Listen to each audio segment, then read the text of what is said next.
Di langit penuh badai, teknologi tercanggih tak berdaya. Sekejap, petir dan hujan menghapuskan semua kendali. Membuktikan di hadapan alam, manusia tetaplah kecil.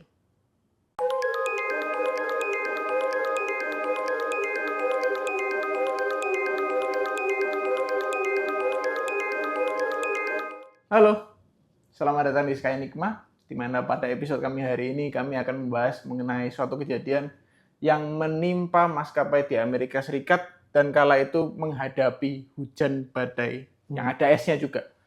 Nah, maskapai ini adalah maskapai Southern Airways yang kala itu berusia cukup muda. Maskapai ini berdiri di tahun 1944 di Atlanta, Georgia. Dan kala itu Perang Dunia sedang berkecamuk. Mereka ekspansi dengan menggunakan pesawat-pesawat surplus dari perang itu sendiri.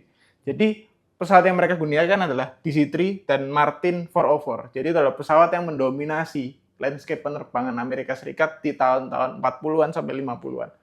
Dan maskapai ini ekspansi luar biasa di tahun 1960-an sampai 1970-an, di mana mereka membeli sebuah pesawat jet, yaitu pesawat McDonnell Douglas DC-9.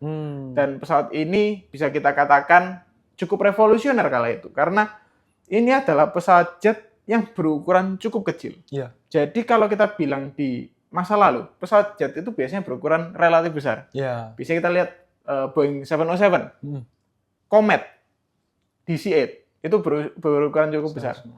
Dan yang kecil itu biasanya dari Eropa itu hanya satu, yaitu adalah Caravelle.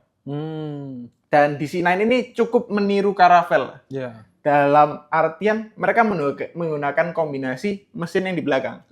Jadinya cukup mengambil inspirasi dari Caravelle dan mengekspansi ide-idenya gitu. Dan pesawat dengan mesin jet itu memiliki keunggulan, yaitu adalah mereka bisa terbang lebih tinggi, terbang lebih jauh, dan terbang lebih cepat daripada pesawat baling-baling yang ada ketika itu. Namun tentu saja ada kelemahannya juga.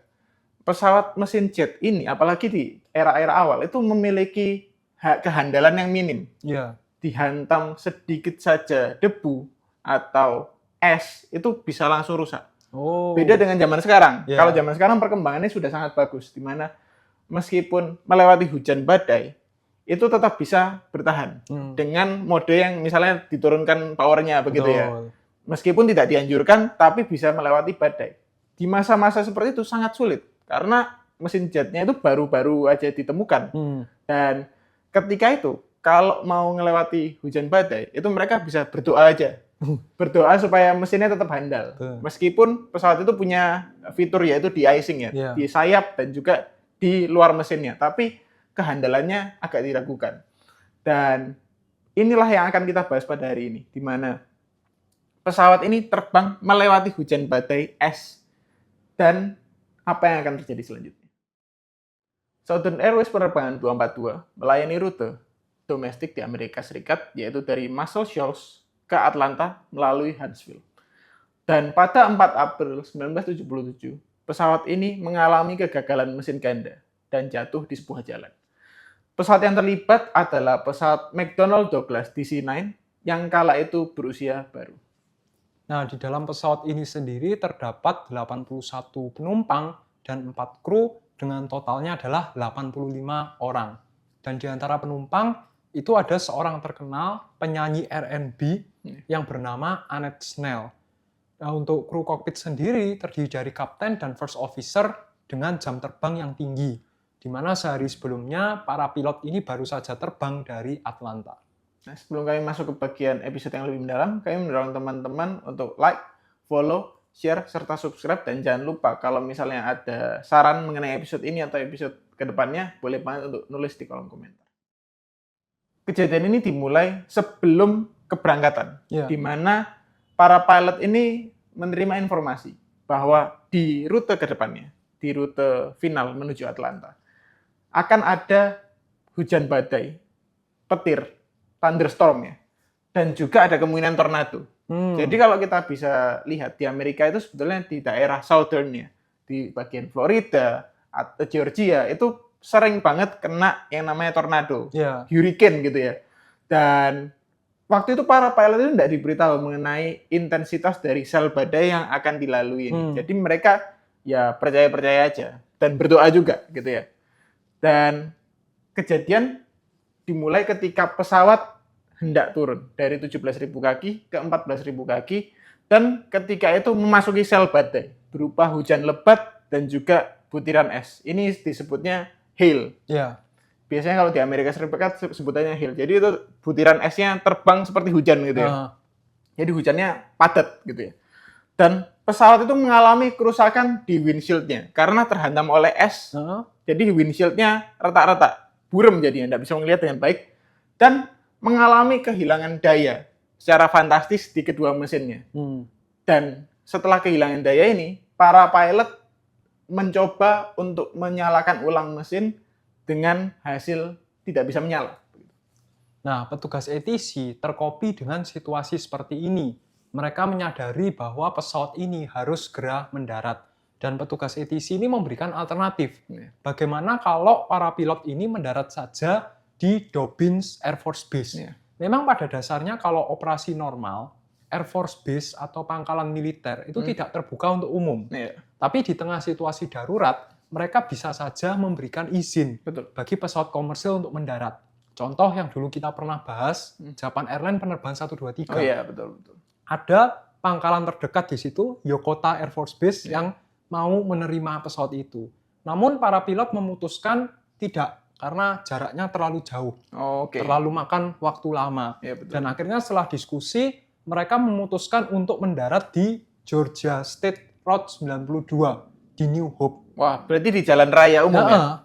Karena ya itu yang terdekat dan itu yang menurut mereka pada waktu itu situasinya lebih aman. Namun ketika mendarat, sayap pesawat ini sempat menabrak pompa bensin di tepi jalan. Jadi ini sudah situasi yang sangat berbahaya sekali ya. Pesawatnya membawa bahan bakar, namun bertemu lagi dengan bahan bakar juga. Wah, jadi kebuka ya? Kebuka. Dan akhirnya karena peristiwa ini terjadi kebakaran, dan akhirnya sebanyak 22 orang itu berhasil selamat dalam kondisi terluka. Sedangkan 63 orang di pesawat dan juga 9 orang di darat itu meninggal dunia. Ini peristiwa yang sangat tragis karena menimbulkan ground casualties juga. Betul. Jadi kalau tidak salah mereka mendaratnya di depan pemukiman ya? Iya. Jadi ada yang meninggal di darat.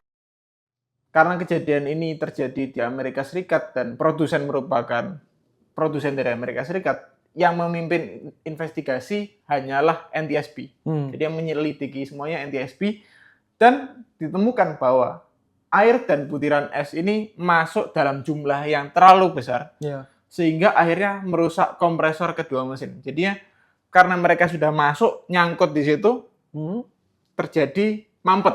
Nggak bisa ngapa-ngapain, akhirnya terjadi water hammer effect, ngerusak kompresornya gitu ya.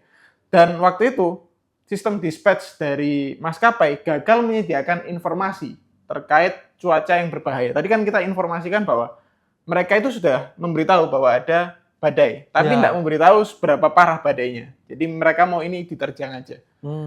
Dan waktu itu para pilot bergantung pada radar cuaca pesawat yang menyesatkan. Kita bisa lihat di kejadian-kejadian lainnya di mana radar cuaca yang ada di dalam pesawat, di noskonnya pesawat itu, meskipun mutakhir, namun seringkali tidak bisa diandalkan 100%. Karena sudut dari pengambilan radar yang bisa salah, atau radarnya sendiri bisa error, begitu ya. Jadi radar dalam pesawat ini dianggap menyesatkan. Begitu. Nah, selain itu, ada sebenarnya faktor pendukung lain. Tentu pihak investigator itu bertanya-tanya, kenapa setelah kejadian ini, para pilot itu tidak bisa mendaratkan dengan baik? Karena biasanya kalau di pesawat dalam dunia penerbangan itu, para pilot dilatih untuk situasi upset. Jadi ketika misalnya mesin salah satu mati, itu apa yang mereka lakukan? Ternyata usut punya usut, pihak maskapai dan FAA itu tidak mewajibkan adanya pelatihan. Ketika situasi kehilangan 2 mesin sekaligus kepada para pilot. Jadi ketika mereka ini mengalami situasi seperti ini, mereka tidak siap. Apa yang harus mereka lakukan, refleksnya mereka tidak terlalu bagus. Begitu. Dan akhirnya pihak NTSB itu mengeluarkan beberapa rekomendasi. Yang pertama, sistem dispatch maskapai itu sebaiknya up to date. Dan dia menyediakan informasi cuaca yang sesungguhnya pada saat sebelum dan juga selama penerbangan. Memang namanya informasi cuaca, ramalan cuaca itu bisa salah, Betul. tapi lebih baik ada data seperti itu daripada tidak ada sama sekali. Ya. Dan yang kedua, dalam pelatihan para pilot, selalu diikutsertakan simulasi ketika kehilangan daya dua mesin sekaligus. Apa yang mereka harus lakukan, kemudian bagaimana memilih tempat mendarat darurat yang aman, itu harus di-training mereka. Supaya ketika situasi seperti ini terjadi, para pilot ini tidak kaget. Dan yang ketiga, para penumpang itu tetap memakai alas kaki selama evakuasi, kecuali benar-benar membahayakan. Kita tahu perkembangannya di dunia modern sekarang, itu kan ketika para wanita menggunakan sepatu hak tinggi, itu harus dilepas. Iya, betul. Karena berbahaya bagi seluncuran. Tapi kalau semisal alas kakinya itu berupa flat shoes, itu sebaiknya tetap dipakai, karena memberikan proteksi tambahan. Ya, demikianlah episode kami hari ini mengenai Southern Airways penerbangan 242, suatu kejadian tragis di awal masa jet yang hingga sekarang masih memberikan pelajaran. Terima kasih dan sampai jumpa pada episode selanjutnya.